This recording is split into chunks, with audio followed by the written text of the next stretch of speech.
Well, hello, artists of Studio 37. I sure have enjoyed learning and creating with you during our unit about the art and culture of ancient Egypt. We have one final art challenge to close out this unit, and I've put all the terms and vocabulary we've learned over the course of this unit in my jar right here. I'm going to draw 3 words out of this jar, and that will help me decide what to make for my final artwork. Are you ready? Okay, let's draw. All right, let's see. Oh, 3 depth devices. So our first concept to guide our artwork will be the 3 depth devices. Do you remember what the 3 depth devices are? Size, placement, and overlap. That's right.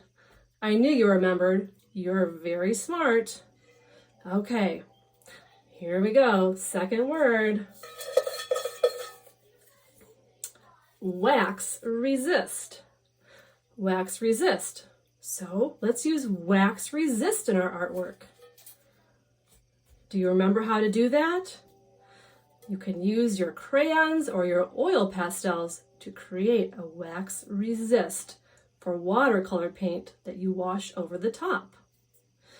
All right, last one, ready? Ooh, Osiris. Do you remember the story of Isis and Osiris? Osiris was the first pharaoh of Egypt, so I'll incorporate Osiris into my final artwork, and you might want to do the same.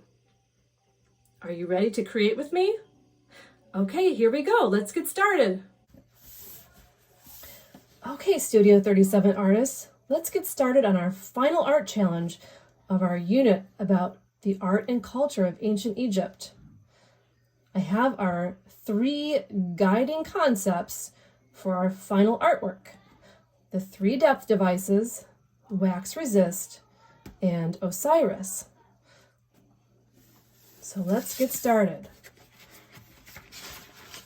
First, do you remember creating a pharaoh portrait?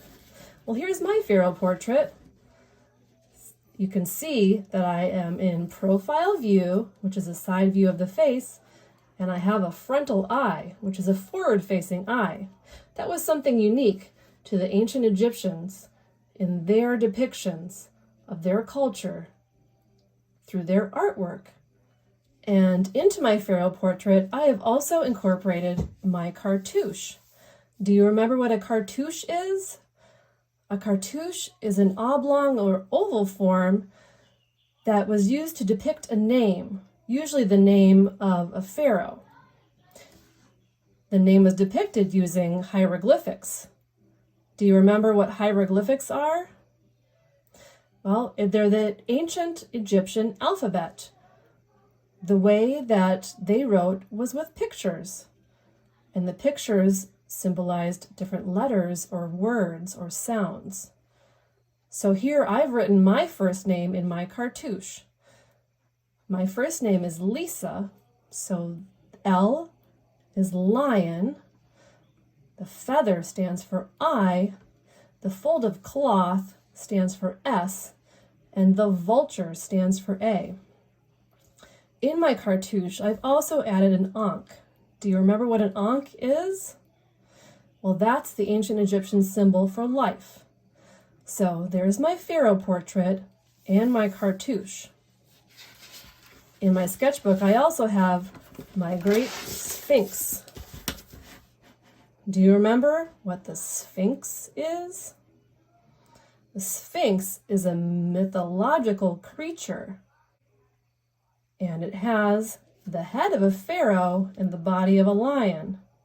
So here's my Sphinx with the Great Pyramids of Giza. That's a place in Egypt where there are pyramids. Now I've used my 3 depth devices of size, placement, and overlap to draw my pyramids in the background for my great Sphinx. I also used my wax resist technique in this artwork. I drew my pyramids with crayon. I've added some texture with dots and lines, and then I did my watercolor wash over the top. So that's the wax resist.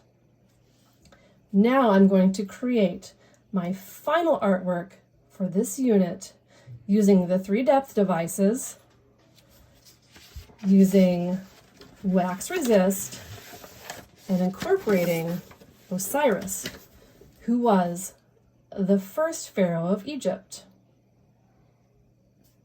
Ready to get started? Okay, here goes. Okay, I'm ready to get started with my artwork. Remember, I chose the 3 depth devices, wax resist, and Osiris to guide me in my work. So here goes.